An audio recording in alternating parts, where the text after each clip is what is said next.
Kumusta mga kaibigan? Nandito na naman ako sa kasalukuyang balita. Bago lumipat sa aking video, huwag kalimutang mag-subscribe sa aking channel, i-like at ibahagi ang aking video.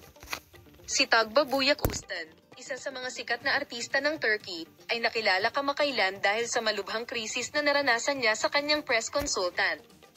Matapos ang kaguluhang ito kasama ang press consultant ng sikat na aktor, nayanig ang mundo ng magazine at napukaw ang kuryusidad. Narito ang artikulo sa magazine na nagdedetalye ng krisis sa pagitan ng Tuba Buyak Ustan at mga miyembro ng press.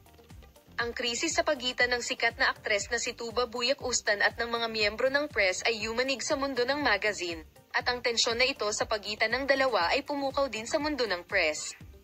Ang simula ng krisis ay nauugnay sa pagbabago ng tungkulin ni Tugba Buyak Ustan sa kanyang mga proyekto at ang kanyang natitirang 2 puntos sa mga miyembro ng press.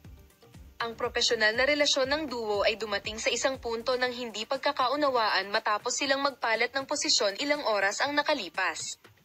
Ang tensyon sa pagitan ng dalawa ay lumala ng tutol si Tuba Buyak Ustan sa pagbabago ng tungkulin, na inakusahan ng press consultant ng pagtataksil, at ang mga miyembro ng press ay nawala ang kanilang impluwensya sa mga proyekto. Ang insidente ay nagdulot ng malaking epekto sa social media. Nagsimulang talakayin ng mga tagahanga at tagasunod ni Tuba Buyak Ustan ang sitwasyon sa pamamagitan ng paggawa ng iba't ibang komento tungkol sa insidente. Ang mga haka-haka tungkol sa propesyonal na paghihiwalay ng dalawa ay nagsimulang kumalat ng malawak sa social media. Pagkatapos ng krisis, nagbahagi si Tuba Buyak Ustan ng isang post na nagpapatunay sa tensyon sa pagitan niya at ng kanyang press advisor at paggawa ng mga pahayag tungkol sa pagsususpinde.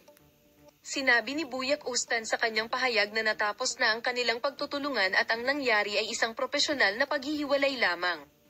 Sa kabilang banda, sinabing nanatiling tahimik ang mga miyembro ng press ngunit sinubukan nilang i-manage ang mga reaksyon sa pamamagitan ng mga taong kasama nila.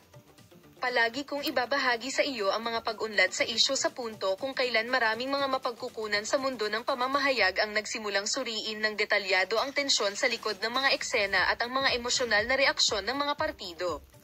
Palem, makita ka sa mga bagong video.